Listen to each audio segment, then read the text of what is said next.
Бүгінгі бағдарламада продюсер Эрик Тастенбеков 101 тобына қандай қысым көрсетті? Я считаю, что это просто убийство для артиста самого. Актер Сануржан Сүлейменовтің болашақ сүйіктісіне қояр талабы. Нужно следить за тем, чтобы ты была любима в первую очередь собой. Әзілкеш Елдос Колобоктың меншігінде қанша бизнес бар? Мен өзімде қазір 7-8 кәсіп болса, оның 80%-інде негізі инвесторлар бар. Блогерліктен үміт үзген Қайрат Әділгерей әншілікке бет бұрмақ па? Бірақ енді ол хит болу керек деген міндетті емес. Қазақтарда бизнес-тренингті көп түсіне бермейді.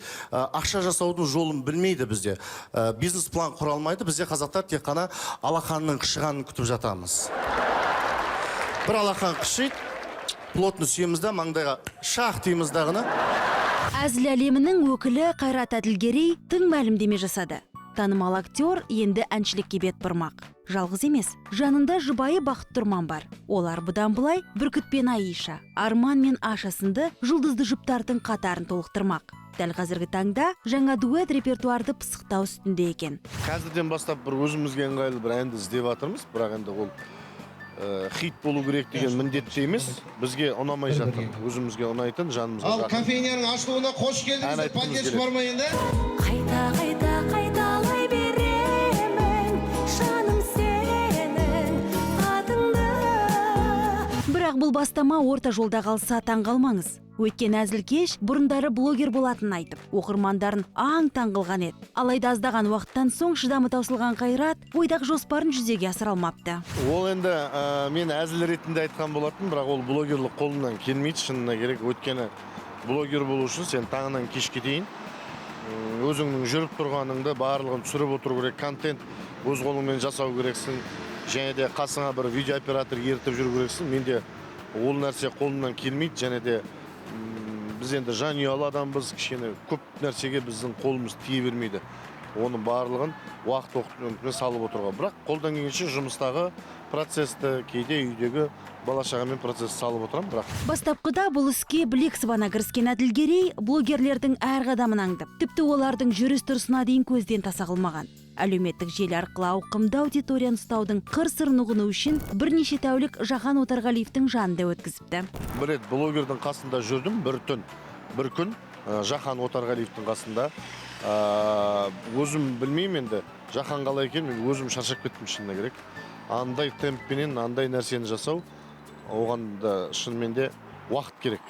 Влог номер 2. Кімсің сен, братан? Я ютубер! Ютуб жарамыз. Ал блогерлік жолда Елдос Колобоктың жұлдызы жанды. Ол тынымсыз еңбектің арқасында бүгінде бірнеше кәсіпті дөңгелетіп отыр. Айтуынша, бойдағы іскерлік қабілетті кез келген адам дамталады. Ең бастысы, бастамаңды қолдайтын инвестор табылса болғаны. Мен өзімде қазір 7-8 кәсіп болса, оның 80%-інде негізі инвесторлар бар. Кез келген адамның қолынан келеді, тек қана бұл жерде ізденіске байланысты. Талпыныс, ізденіс, еңбек ету, қимылдау, тоқтамау. Менде бірден топ ете қалып, қолыма бірнеше кәсіпті ала салған жоқпын. Оның барлығына біз қанша тер төктік, қанша адаммен келістік, лақтырып кеткен адамдар да болды, жауып қызып кеткен адамдар болды. Біз ашқан нәрсемізді жауып кеткен. Ондай да кездер болған. Соның бәрін жеңіп отырып, әйтеуір бір белгілі дәрежеде қазір жұмыс істеп жатқан кәсіптеріміз бар. Таяуда кәсіпкер Колобоктың шаңырағында мерейтой. Елдос айтулы күнді ең жақын достарының ортасында дүркіретіп атап өтпек ниетте. Үйленгеніме 5 жыл уақыт болды. 5 жыл октябрьдің 25 күні 5 жыл болады. 2016 жылдың күзінде шаңырақ көтерген бұл жұпта жанға жайлының бәрі бар. Инста-әлемде миллиондаған оқырман, танымалдылық, қаржыға да бас қатырмайды. Бірақ сәби сүйіп, атана бақытын сезіне алмай жүрген ерлі-зайыптылар келешектен күдер үзген емес. Беретін де ала, алатын да ала. Берен десе береді, берен десе бермейді. Бізге бұйырғанын көрерміз, оған біз андай қатты қайғырып ит жүрген жоқпыз. 12 мүшем бүтін мүгедек болып төсек тартып жатқан жоқпын. Көзім көреді, құлағым естиді, дәм сезем, иіс сезем. Әйелімде де сондай. Құдай өзі бұйыртқан күн әйтеуір топ етіп бір жарыққа ел басқаратын азамат келетін шығар деп өзімізді әйтеуір алдап жүрміз. Бұйырғанын көрерміз. О кезде сүйінші сұрап, бүкіл Қазақстанды аралаймын. Алла қаласа. Сол.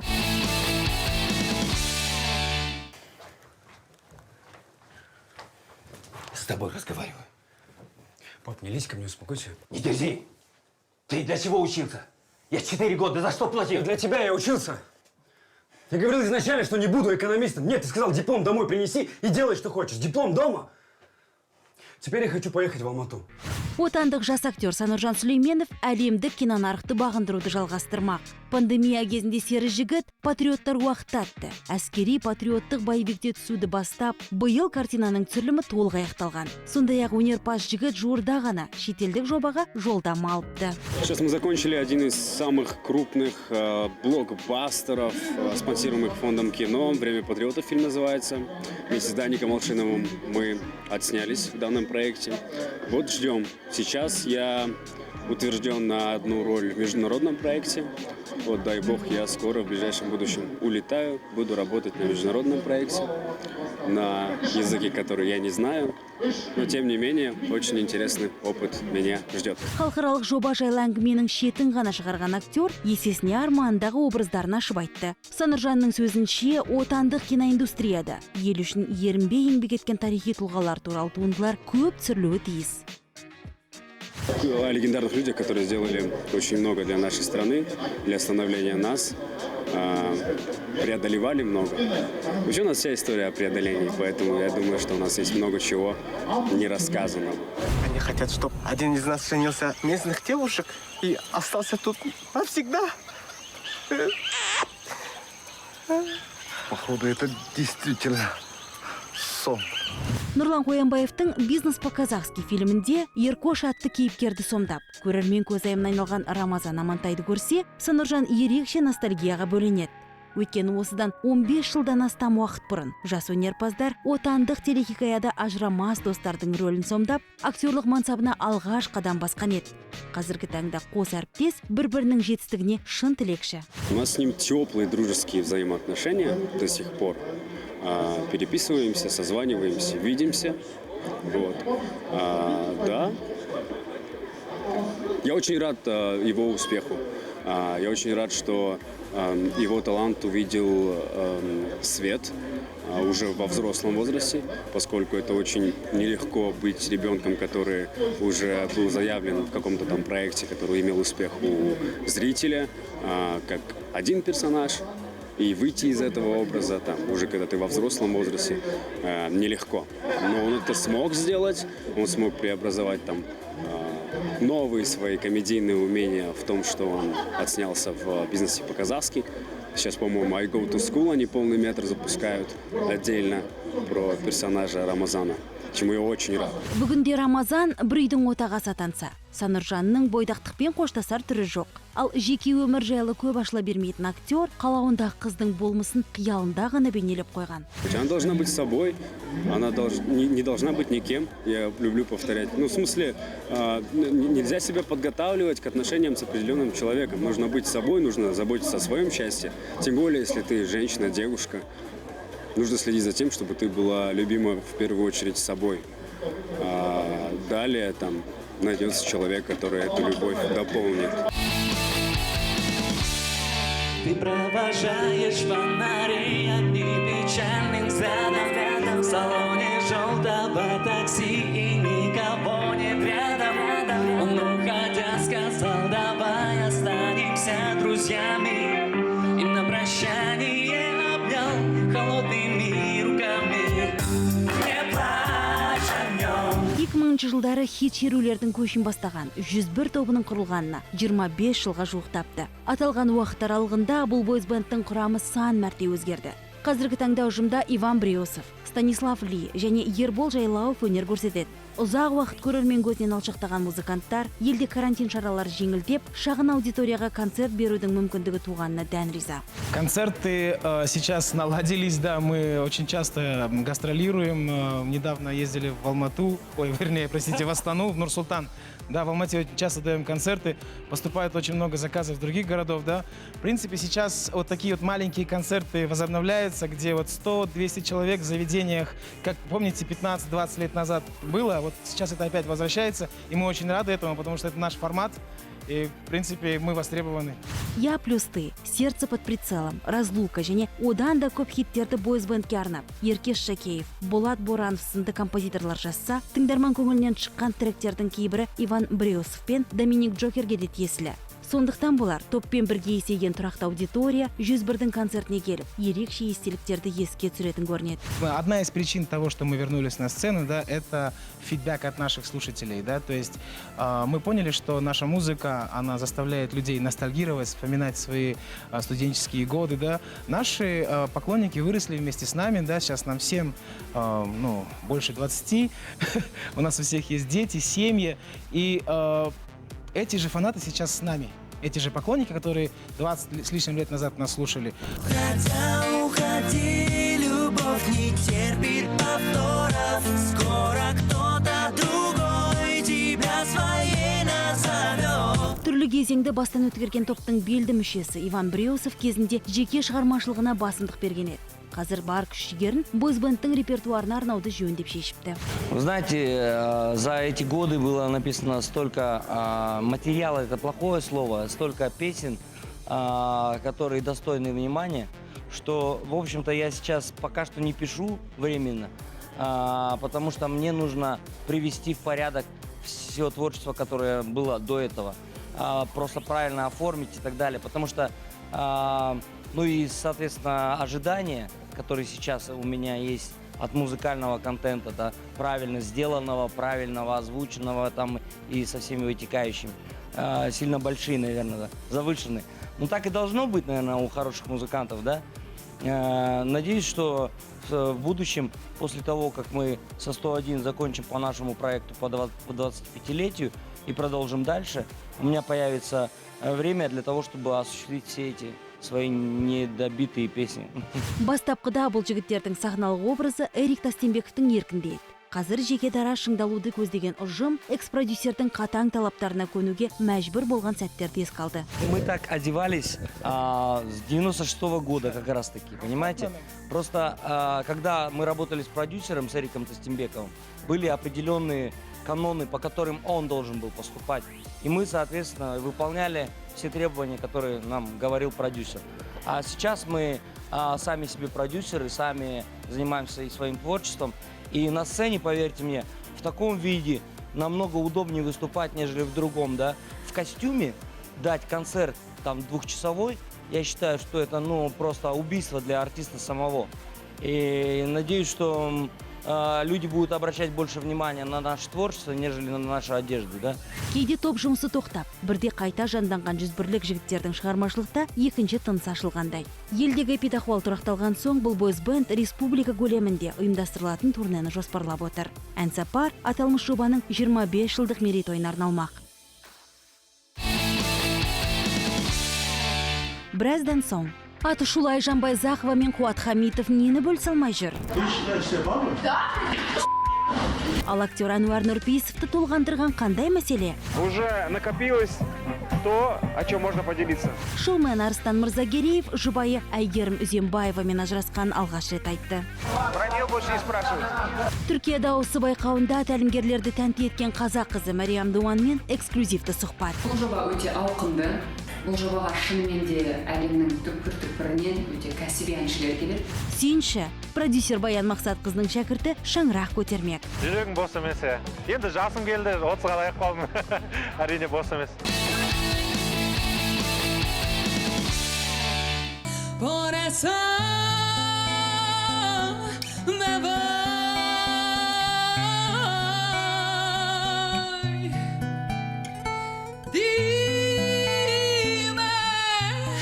Қазақстандық өнерпаздардың халықаралық додалардағы жеңісті жолы жалғасуда. Отандасымыз Мариам Думан Түркияның The Voice жобасының қазылар алқасын тәнті етті. Көрме тыңдау кезеңінде қазақ қызы мексикалық әнші Джулиет Венегастың «Mi voy» әнін орындап, тәлімгерлердің барлығы жерлесімізге бұрылған. Байқауға қатысу идеясы туған кезде міндетті түрде жаныма жақын мәдениеті, әндері, айту манерасы жаныма жақын елді таңдап, мен Түркия ОСС Түркия жобасына қатыстым. Менің әкешім әрдайым мені қолдап, маған мотивация беріп тұрады. Сондықтан да мен ниет білдірген кезде, әнші болып сахнаға шығам деген ниетімді білдірген кезде, ОСС Түркия жобасы секілді конкурсқа қатысуға ұсыныс тастады. Содан кейін мен әрине ОСС Түркия жобасына келдім. Я знаю, любовь твоя будет держать меня, беречь от невзгод и бед.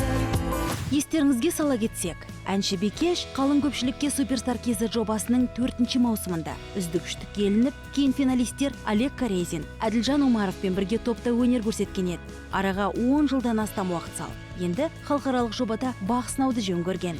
Суперстар KZ жобасынан кейін әншілік өнерімде үзіліс болды. Көбіне жүргізуші ретінде, әнші ретінде жұмыс істедім. Шынымен де араға 12-13 жыл тастап, ең алғаш қатысып жатқан байқауым осы ОСС Түркия жобасы.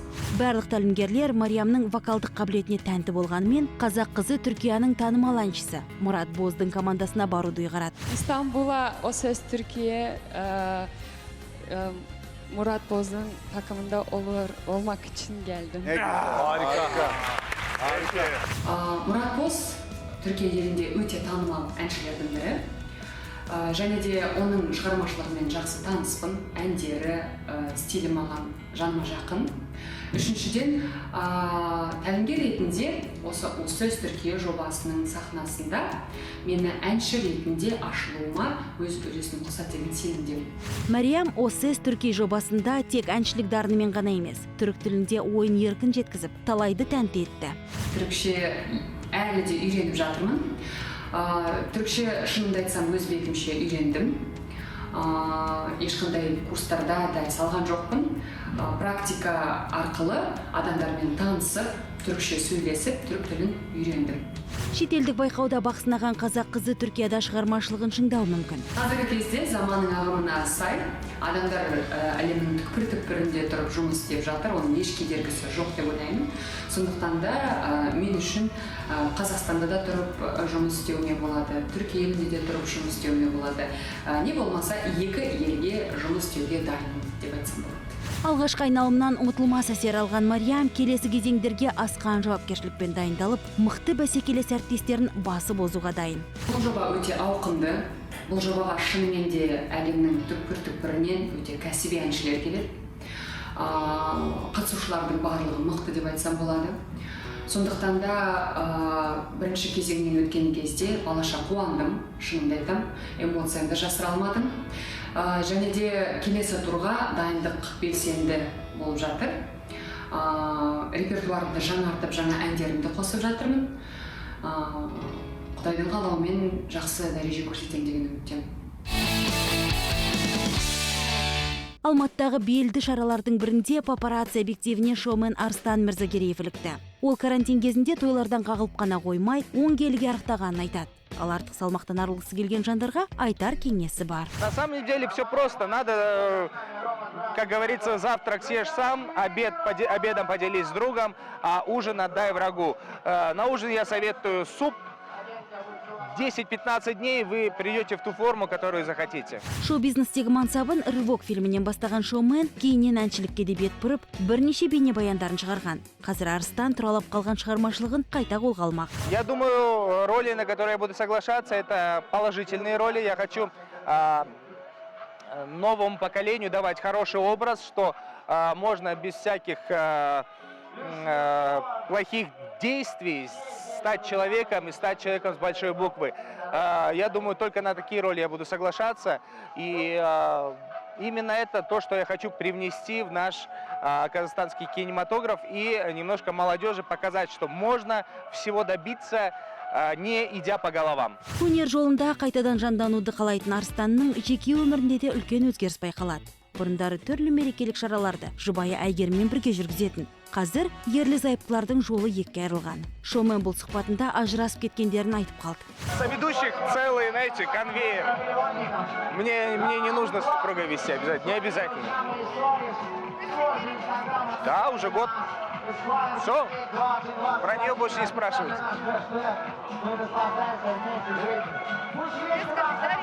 Без комментариев. Личное пусть будет личным, работа пусть будет работой. Арстанның Экжар Айгерім де бұл тақырыпқа қатысты қалыс қалып жатқан жоқ. Өзінің бұрынғы тегіне қайту өткен Үзембаева осыдан 1 жыл алдын өмірде қандай жағдай орын алса да барлығы жақсылыққа деп әлеуметтік желіде философиялық жазба қалдырыпты. Соңғы жылдары жұрт назарынан жырақта жүрген Әнуар Нұрпейісов папарацци назарында. Кто же такой лидер? Давайте попробуем описать портрет лидера. 2018 жылы Фархат Шәріповтің «Тұлғалық өсу тренингі» атты драмасына түскеннен кейін актер көрерменді жаңа рөлдермен қуанта қойған жоқ. Өнер иесі жақын арада өз фильмін таспалауды жоспарлап жүр. Ну, если позовут в хорошую какую-то картину, почему бы нет? Да более того, я хотел бы снять свое кино. Уже накопилось то, о чем можно поделиться. Пока не знаю, но что-то точно полезное. Әр салада қызмет еткен Әнуар жан-жақты дамуда аянбай тер төксе, Алау тобының экс-әншісі Ержан Мұқатаев керісінше өнерден қол үзгелі өз-өзін таба алмай жүрген сияқты. Мен өзімді блогер санамаймын, мен өзімді тіпті қазір артист деп санамаймын. Өйткені мен келісім шартым бітті, қазір топта өнер көрсетпеймін.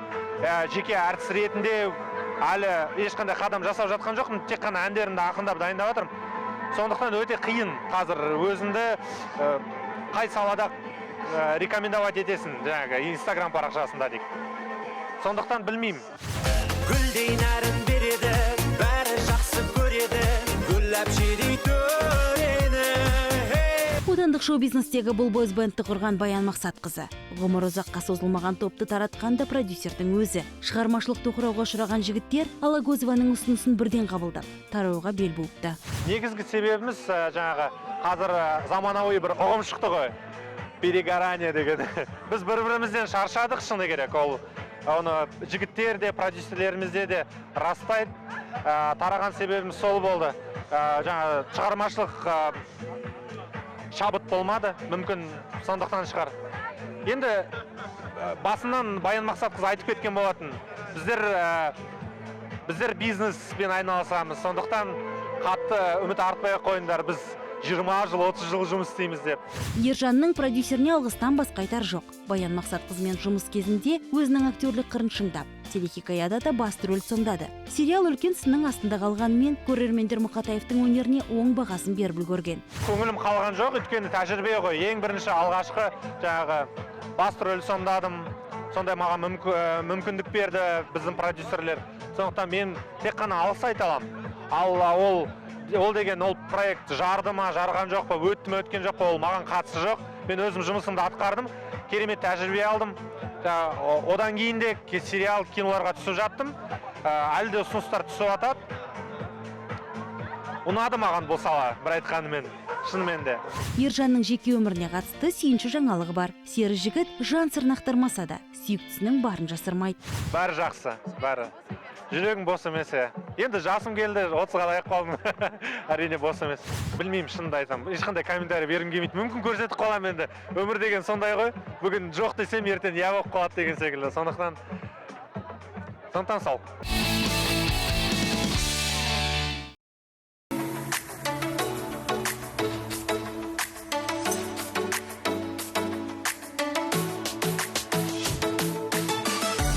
Жасында екінші рет ана атанған Тамара Асар ұлан асыр той жасап, қызын 40-нан шығарды. Достары мен жақындарын шақырған әнші бұл бас қосуда қазақтың салт дәстүрлерін сақтай отырып, ұлттық нақышта өткізген. Сәбиінің алғашқы қуанышына ерекше дайындалған өнер иесі той бастарға күміс әшекейден таратыпты. Көңілді кешке Алтынай Жорабаева, Гүлзира Айдарбекова, Қарақат Әбілдин сынды отандық шоу-бизнес жұлдыздары жан-жақтан арнай келген.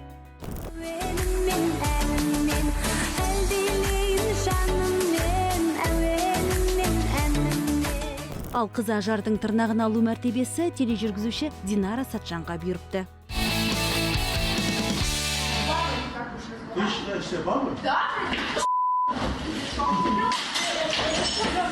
Инстаграм желісінде атышулы Айжан Байзақова мен Қуат Хамидовтың бұл видеосы ғарыштық жылдамдықпен тарап кетті. Ашуға берілген блогер Бикеш аралас жекпе-жек шеберінің бетіне су шашып, төбелесуге шақ қалады. Инста оқырмандарының бірі мұны «Партия мальчик на побегушках» фильміндегі кадрлардың бірі екенін айтса, екінші тарап кезекті хайпқа балауда. Бір қызығы, әлеуметтік желідегілер бұл роликте спортшы жігіттің сабырлық танытқанына тәнті болған. Десек те, қос тарап дәл осы жанжалға қатысты әзірге пікір білдірген жоқ. Алдағы аптада даулы оқиғаның мән жайын папарацци бағдарламасы анықтап береді.